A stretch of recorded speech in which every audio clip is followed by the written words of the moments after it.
Hello, everyone. You're listening to episode 6 of Financial Action Stories. Today, you're going to meet Guy, a 53-year-old professor living in Chicago. We're going to discuss his current approach to saving and what he hopes to have happen in the future. So, Guy, let's start with a forward-looking question. What does your dream retirement look like?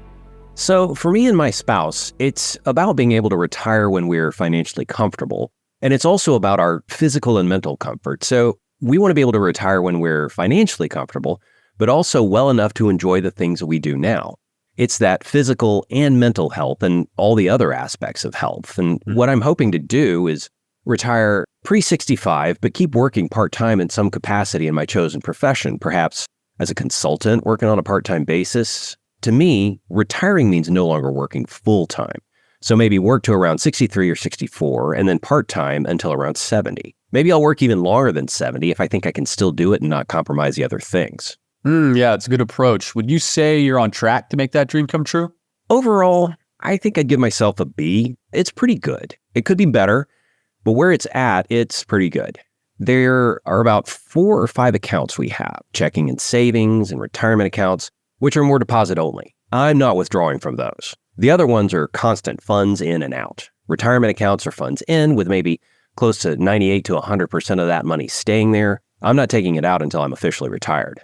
So when you think about the steps you've taken so far, how much, if at all, did advice from other people factor into your decisions? I have an employer-sponsored retirement plan, but I also work with a paid financial advisor and do other investments privately, either myself or that my wife and I do. So it's working with an advisor and our investments of various sorts. We have a real estate investment and also a business we're invested in. So those are the two we have that are not like typical investment vehicles, but we've had them for a while and will hopefully continue to profit. Sometimes that changes on a week-to-week basis. Hopefully it'll keep going the way we want.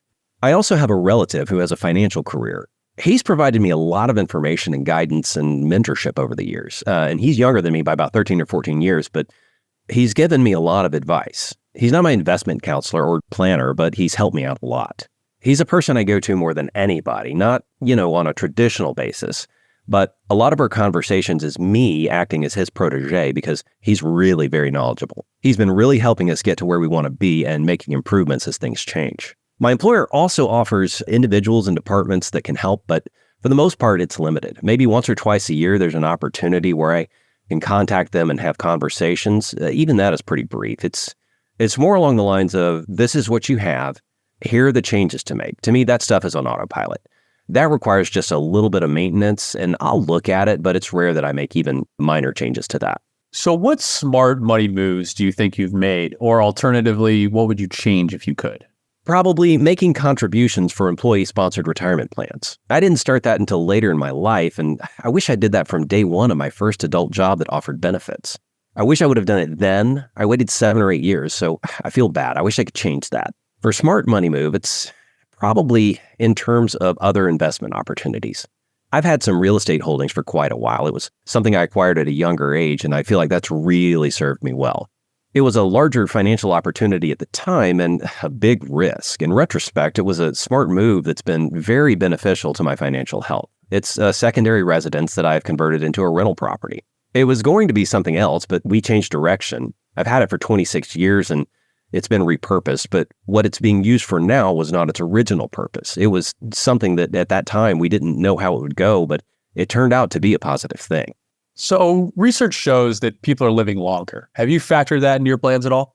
The thing that worries me is the lifestyle I want to have as we continue to age, that we won't be able to have it if we live past a certain threshold, or that it might involve going someplace where our money could go further, which might be outside of the country or a place we're not familiar with.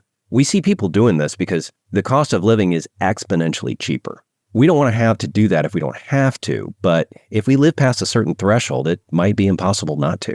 Absolutely. I think it gives us all something extra to plan for. Guy, thank you for sharing your story and perspective with us today. Thank you. Folks, episode 7 of Financial Action Stories is coming up, so come back to see us soon.